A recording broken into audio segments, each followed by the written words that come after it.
Welcome back to MVM. Today we have a Kickstarter preview. This is from Kess, which is a toy company, and their very first board game. It is a 2 to 6 player game, mostly a 2-player asymmetric game. Yeah, it is. It's basically a strategy game that pits two bosses against each other, hence the battle boss. Yeah. Every boss has their own set of hexagonal tiles that come with them and allow you to make maps, which is neat when you get into the bigger games with up to 6 players. You end up having these big, sprawling hexagonal maps. Yeah, so what you're seeing in front of you is very much a prototype of the game. In fact, we're using cardboard standees. The cards aren't completely done. In fact, there's not all the artwork completed for them. The dice have stickers on them.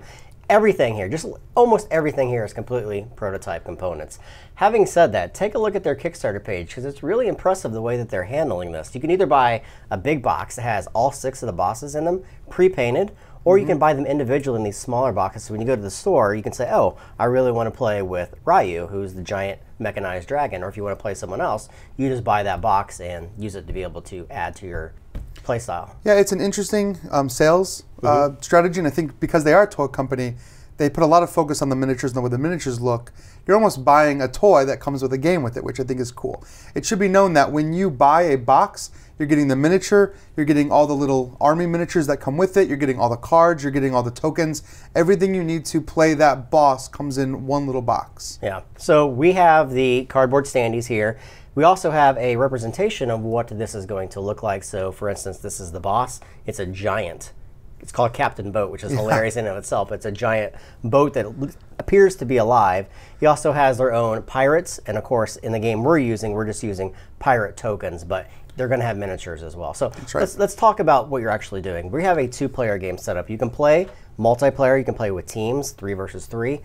Even they have a MOBA style game that you can play if you so wish. We're going to be talking about strictly the 2-player game, and that each player is going to come with a set of tiles, and they're going to set up the tiles. We have an empty space in the center, and then with the opposing bosses on opposite sides. Each of these bosses, as we said, is going to be represented by a standee or a miniature in the final game. You also have this little placard that's going to tell you how much health and the abilities that are akin to this particular boss, plus the minions, the amount of health each minion has, and the special abilities that they have as well. Again, we have tokens. Each player is going to start with 4 dice as well, and then 2 special dice that could be rolled or obtained through the course of the game. Each of these dice are going to have different facings on them, but there's basically 2 types of resources in the game. You have energy, and then you have crystals. That's right, and energy is something that has to be used that turn, or else you lose it. Yeah. Whereas crystals can actually be stored up over multiple turns. And energy is used to summon units into the game and move those units around, whereas crystals are generally used to play cards out of your hand. Yep. Speaking of cards themselves, you have a variety of different cards. All these cards are going to have a cost in crystals in the upper left-hand corner. They're also going to tell you what kind of ability they are. There's 2 main different types. You have upgrades, which are either going to upgrade your boss or your minion, or you have effects, which are typically one-time uses. They're played to the discard pile, and they provide something temporary for you when you play them. Yeah, and it should be noted, every boss has a unique deck. I mean, absolutely. It's not like we're building a deck out of shared cards. I mean, these decks are completely different. Yep. And the strategies, at least between these 2 bosses, are vastly different. Yeah. So on your turn, it's very simple. You're going to pick a first player to go. That player is going to, if you're the first player in the game, you're going to roll 3 of your 4 dice to start off the game. And you're simply going to roll them. Now, there's a couple of different things that are going to happen. If you roll a crystal, you're going to gain that many crystals. If you roll any energy, you're going to gain that many energy.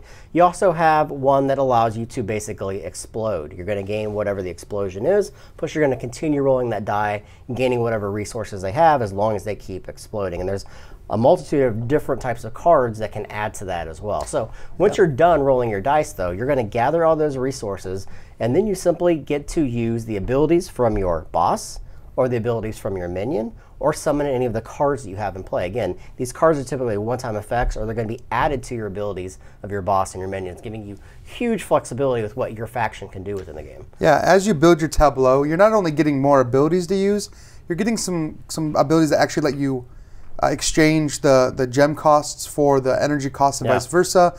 You're getting something that let you change your dice or add special effects that happen when certain faces are rolled, and kind of allows you to mitigate that dice roll. They each also have a special ability on the bottom of each of the bosses that require a huge amount of energy, but they also allow you to provide some kind of big benefit. For instance, mine, I can give up 8 energy if I happen to roll 8 energy during that turn to get 8 crystals. And in this case, this faction really works off crystals because he has some unique abilities for having more crystals at the start of his turn than the other player. So one of the strategies in my faction, especially the captain boat, is to be able to collect those crystals and then do just direct damage to you every turn as long as I'm ahead at the start of my turn. Yeah, and it's interesting because Ryu's special ability is to deal 1 damage to the boss for every space controlled by one of my samurai.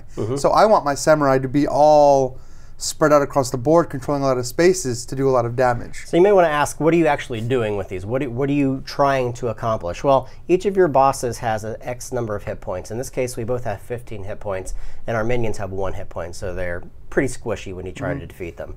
The whole objective is to be able to summon your pirates, in my case, or to summon your samurai in to be able to damage the other players' minions and bosses. And what you're going to be doing is you're going to be expending these energies and these crystals to move around the board. So for instance, if I had several energy on my turn, I could spend them to be able to summon pirates to my area. So the more energy I spend, the more pirates I have. Now, they're all going to move independently of each other according to whatever it says on their sheet, unless they have some upgrades, which may be able to be carried by the boat. Anytime you land in a spot with another player's minion, so say I had a pirate in the same spot as one of his samurai, combat in this game couldn't be easier. You're simply going to be a 1-to-1 and they just kill each other flat out. Very simple to handle. Unless, of course, there's some kind of special ability on the upgrades that you may have. Yeah, like Ryu's samurai can have a Bushido token where if the figure were to be removed, the Bushido token would be removed instead and would take the pirate out with it. Which it's very easy to know how you're going to fare with combat. You just count up how many figures are in each space. Because remember, these are going to be miniatures in the final game. Yeah. So you count up how many figures, you'll know if you have an advantage or not going into that fight. Yeah, which is fantastic because it's not luck-based. There's no dice that have to be rolled to figure out how combat is handled. It's just you see the board, you know exactly what you're going into. Now, combat with bosses is a little bit different. Yeah, it is a little bit different. If you end your turn in a space with an enemy boss, either your minions or your own boss, you're going to deal a damage to that enemy boss. Each one of your minions deals 1 damage and then dies. However, your boss deals 1 damage but will survive. Yeah, so your boss basically kills everything on the board, but is taking an extreme amount of damage the more that you let in to be able to attack. So it's really about trying to build up an army to protect your boss or to be that buffer for you before you can go out and enact the cards that you have played out in front of you. So the game is going to be played turn after turn, the players rolling their dice, being able to use their energy and their crystals to be able to manipulate their actions on the board, and then just trying to beat down the life of the other player by playing cards and by playing actions that they have. Yeah, at least in the 1 versus 1 mode, the game ends when one of the bosses dies. Which is it's a short game. It takes about 30 minutes to play. Yeah, it's not super long. The board looks huge, but I mean, you're moving around this board constantly. I mean, we had it, I think, almost filled with tokens during our game. I mean, I had samurai spread out everywhere.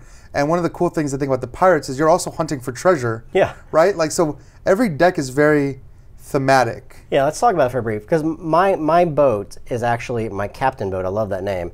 He seeds the board with these treasure tokens for 1 energy. But the thing is that my opponent puts them on the board in unoccupied spaces.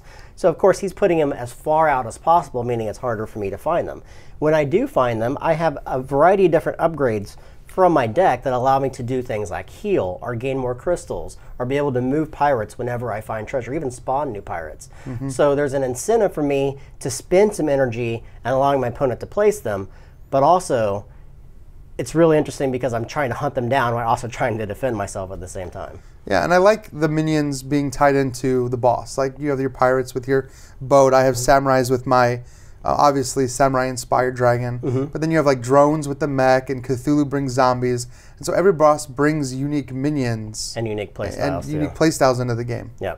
So that is Battle Bosses. It's from Kess Company, which I believe is their very first game. If you guys have any questions about the game, make them in the comments below. Subscribe to us. Follow us on Twitter, like us on Facebook, and everything else that we do. Check out their Kickstarter, and we will catch you guys next time.